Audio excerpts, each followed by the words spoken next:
Dieu veut vraiment travailler avec toi, mon frère. Dieu veut vraiment t'utiliser pleinement. Alors, il te dit encore, dans le livre de Matthieu 16, Matthieu 19, autant pour moi, verset 16, écoute bien. Et voici un homme s'approcha et dit à Jésus, Maître, que dois-je faire pour avoir la vie éternelle? Alors c'est un homme qui s'est approché du Seigneur. Il a posé la question de savoir au Maître, à notre Seigneur, à l'agneau pascal, l'agneau immolé, le seul Dieu, l'unique Dieu qui s'est fait chair, qui a donné son Fils unique.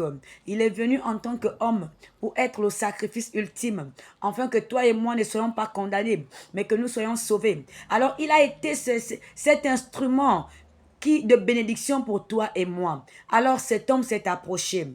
Il lui a posé la question de savoir. Écoute bien mon frère, ma soeur. Il lui a posé la question de savoir ceci. Que dois-je faire pour avoir la vie éternelle? La question que tu dois poser à ton Dieu aujourd'hui, c'est la question de savoir, mon Dieu, mon roi. Devant toi, je me présente. Je veux te servir, mais la chair m'empêche de te servir. Je veux marcher selon toi, mais il y a des désirs de ma chair contraires à ceux de l'esprit. Alors, mon Dieu, mon roi, que dois-je faire pour que la chair cesse de dominer sur ma vie, pour que mes émotions cessent de me dominer, pour que mes désirs cessent de prendre le dessus, pour que ce que je suis en train de vivre cesse. Parce que je vais prier, mais je n'arrive pas à prier. Je vais me lever la nuit pour pouvoir prier, mais je n'arrive pas à prier. Je vais méditer ta parole nuit et jour, mais je n'arrive pas. Parce que ma chair me domine. Alors, j'aimerais avoir la vie éternelle en moi. Mais comment faire pour avoir cette vie éternelle? Mon frère, ma soeur, écoute bien. Pour avoir la vie éternelle, il va falloir que tu t'abandonnes totalement à ton Dieu, à ton Créateur. Il va falloir que tu donnes ta vie totalement à Dieu, afin qu'il prenne le contrôle de ta vie, afin qu'il prenne la première place dans ta vie, afin qu'il soit le maître de ta vie, afin qu'il soit le Dieu qui prend le dessus de tout ce qui domine dans ta vie.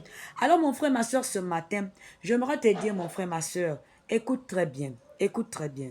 Le chemin qui mène à la vie éternelle n'est pas facile, mais ta persévérance, écoute bien, répondra le succès. À ta persévérance répondra le succès. Persévère, fortifie-toi et prends courage. N'abandonne pas. Ce n'est pas facile.